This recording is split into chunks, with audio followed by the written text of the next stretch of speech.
আপনাকে আপনার স্ত্রী এবং সন্তানদের অধিকার পূরণ করতে হবে, আপনার ভাই বোনের অধিকার পূরণ করতে হবে, এমনকি নিজের প্রতি অধিকারের দিকেও খেয়াল রাখতে হবে।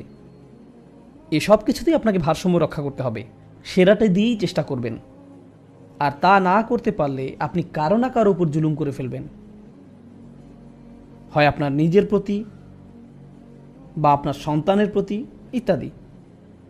অনেকে আছেন যারা বাবা মাকে দিতেই থাকেন, এরপর নিজের সন্তানদের অধিকার লঙ্ঘন করে ফেলেন। আবার কোনো কোনো পিতামাতা আছেন যারা শুধু চাইতেই থাকেন, তারা তাদের অধিকারের চেয়েও বেশি পাওয়ার আকাঙ্ক্ষা করেন। তারা কোরআনের আয়াত দিয়ে হয়তো বলবেন, তুমি আমার জন্য যতই করো না কেন তা যথেষ্ট নয়, তাই তোমার সব কিছুই আমাকে দিয়ে দাও। আর তারা ওই আয়াতই আপনার উপর খাটাবে। তাদের প্রতি আল্লাহ ইহসান করতে বলেছেন, কিন্তু এই ইহসান সংজ্ঞা তারা নির্ধারণ করতে পারেন না। এই সূক্ষ্ম পয়েন্টটা বুঝুন। মা বাবার প্রতি আপনার অনেক দায়িত্ব রয়েছে, কিন্তু সেগুলো তারা ঠিক করতে পারেন না, এটা আল্লাহ নির্ধারণ করে দিয়েছেন। তারা যদি আপনার তদারকিতে থাকা কারো অধিকার হরণ করতে বলেন, যেমন কোনো কোনো অভিভাবক তাদের ছেলেকে বলে তার স্ত্রীকে নির্যাতন করতে, তার সাথে কথা বলা বন্ধ করতে, তারা বলতে পারেন তার স্ত্রীকে খুব সাধারণ অধিকারগুলো থেকেও বঞ্চিত করতে, কিন্তু আপনি এমনটা করতে পারেন না। যখন আপনি কোনো নারীকে বিয়ে করলেন, আপনি তখন তার ওয়ালি হিসাবে তাকে নিজের যত্নে রাখার প্রতিশ্রুতি দিয়েছিলেন। আপনি তাকে সুরক্ষিত রাখার অঙ্গীকার করেছিলেন, যেই দায়িত্বটা এর আগে তার বাবার ছিল। যে কোনো মূল্যে তিনি তার মেয়েকে রক্ষা করতেন। ও আখাযনা মিনকুম মিসাকান গলিযা, নারীরা তোমাদের কাছ থেকে সুদৃঢ় অঙ্গীকার গ্রহণ করেছে। এখন স্ত্রীর দেখাশোনা করা আপনার দায়িত্ব, তাই আপনার পিতামাতা যাই বলুক না কেন, আপনি আপনার স্ত্রীর প্রতি অবিচার করতে পারেন না।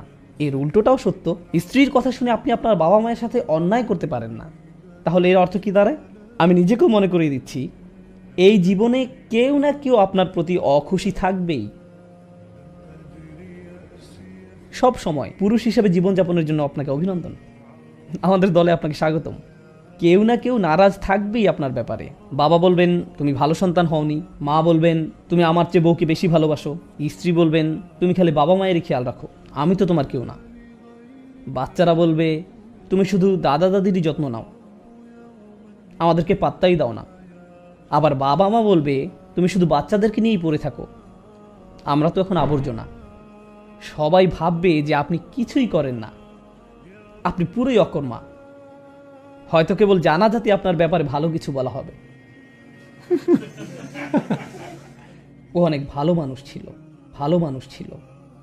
কোনো কোনো অভিভাবক দেখবেন সন্তান বেঁচে থাকা অবস্থায় ভালো কিছু বলবে না, কিন্তু মারা গেলে বলবে আমার ছেলেটা খুবই ভালো ছিল, অনেক যত্ন নিত আমাদের। তো পুরুষ হিসাবে আপনি এটা মনে রাখবেন, এমন জীবন আশা করবেন না যেখানে কেবলই আপনার প্রশংসা করা হবে। সব কিছু সহ্য করতে শিখুন। আপনি কোনো ফেরেশতা নন, আপনি মানুষ। যখন সবাই আপনাকে নিয়ে টানাটানি করছে, কেউই আপনার প্রতি সন্তুষ্ট না, তখন কোনো না কোনো সময় আপনি ভেতরে কিছুটা ভেঙে পড়বেন। আস্তে আস্তে এক সময় আপনি সব কিছু মিলিয়ে চলতে পারবেন না। দুটো ব্যাপারে আপনাকে ব্যালেন্স করে চলা শিখতে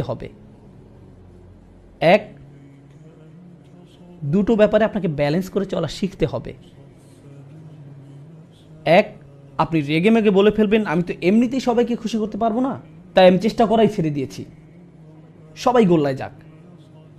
আবার অন্যদিকে হতে পারে আপনি সবাইকে খুশি রাখতে গিয়ে নিজের অবস্থাই খারাপ করে ফেললেন। সবাইকে খুশি রাখতে গিয়ে আপনার নিজের অবস্থায় যদি খারাপ হয়ে যায়, তাহলে তো আপনি অন্য কারো ভালো করতে পারবেন না। আপনি ভালো পিতা হয়ে চলতে পারবেন না, ভালো স্বামী বা সন্তান হিসেবে আপনার দায়িত্ব পালন করতে পারবেন না। নিজেকে হারিয়ে ফেললে অন্য কিছুই আর করতে পারবেন না। অনেক সময় সম্পর্কগুলো ধরে রাখার সময় আমরা পুরুষরা অবমাননা করে ফেলি।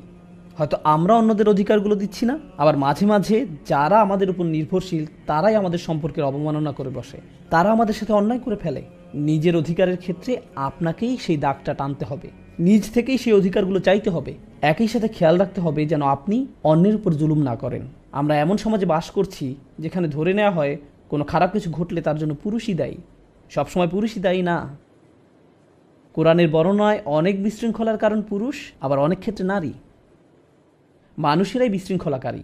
মানুষের মাঝেই লোভ আছে, সে বেশি পেতে চায়, সে কখনো সন্তুষ্ট হয় না। আর আপনি যেসব সম্পর্কের মাঝে যুক্ত তাতে সকলেই সবসময় আপনার কাছ থেকে বেশি পেতে চায়।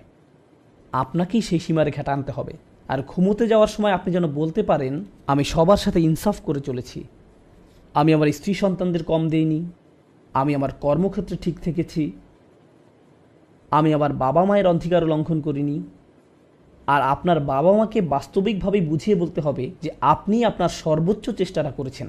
বাস্তবিক অর্থে বলছি, বাস্তবিক অর্থে বলছি, আমি আদর্শিকভাবে বলছি না, বাস্তবিক অর্থে বলছি। কোরআন বাবা মায়ের অধিকার খুবই গুরুত্ব দিয়েছে।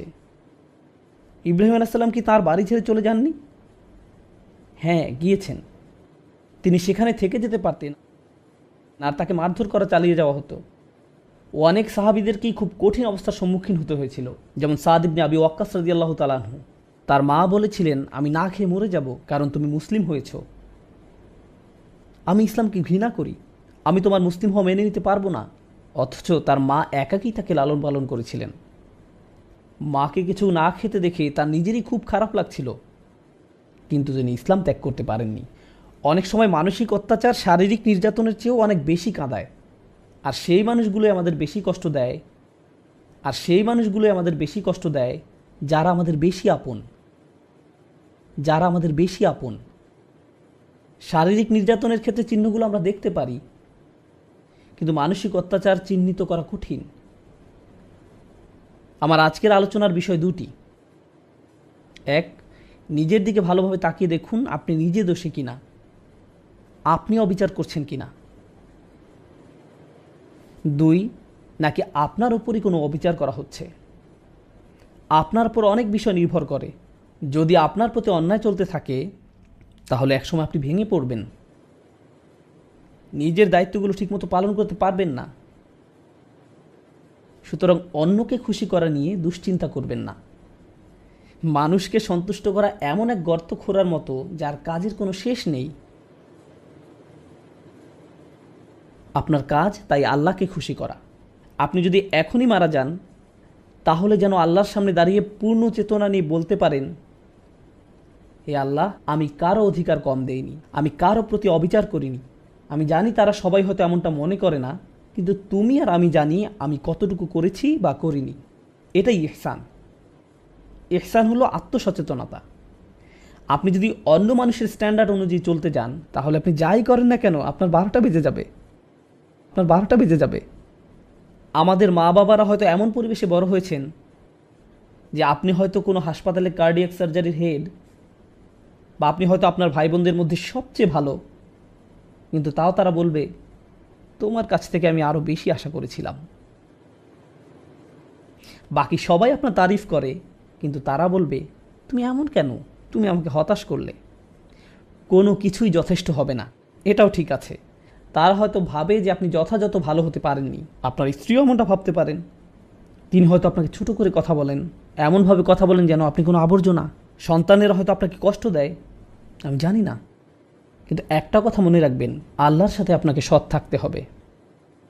আপনি যাতে বলতে পারেন, আমি আমার দায়িত্ব ঠিকমতো পূরণ করেছি, আমি কারোর সাথে অন্যায় করিনি। এটাই হলো ও আবুদুল্লাহ ওয়ালা তুশরিকু বিহি শাইআন ওয়া বিল ওয়ালিদাইনি ইহসানা। এটুক ঠিক করে চলাই একটা বড় কাজ। এরপর তারা যাই বলুক সেই ভার আল্লাহর কাছে, সেটা আল্লাহ আপনার উপর চাপিয়ে দেননি। এরপর আসে নিকটাত্মীয়দের কথা, তাদের দিকেও খেয়াল রাখতে হবে। প্রতিবেশীর অধিকার, তাদের দিকে খেয়াল রাখতে হবে। প্রতিবেশীর অধিকার, নিকটাত্মীয়দের কথা, তাদের দিকেও খেয়াল রাখতে হবে।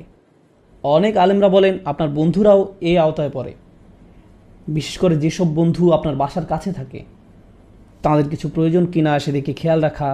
আপনি যত বেশি অন্য মানুষের দিকে খেয়াল রাখবেন আল্লাহ তত বেশি আপনার যত্ন নেবেন। এদিক থেকে ভাবলে এটা আসলে নিজের দিকেই খেয়াল রাখা। আপনি যদি নিজ থেকে এগিয়ে অন্যের খবর নেন, তাদের সাহায্য করেন, আল্লাহ তাহলে আপনাকে অনেক সমস্যা মিটিয়ে দেবেন। এমনকি যাতায়াতের ক্ষেত্রেও আপনি হয়তো ট্রেনে, প্লেনে বা বাসে কোথাও যাচ্ছেন, আর আপনার পাশে একজন বসে আছেন, হয়তো কোনো ডাক্তারের অফিস বা এয়ারপোর্টের লবিতে কারোর সাথে বসে আছেন। তাদের প্রতি ইহসান দেখান, সুন্দর ব্যবহার করুন। ইহসানের আয়াতটা আসলেই এত চমৎকার। আপনি যদি হাইওয়েতে যাতায়াত করেন, তাহলে আপনার পাশে চলা গাড়ির চালক আপনার প্রতিবেশীর মতো। তাহলে আপনার পাশে চলা গাড়ির চালক আপনার প্রতিবেশীর মতো।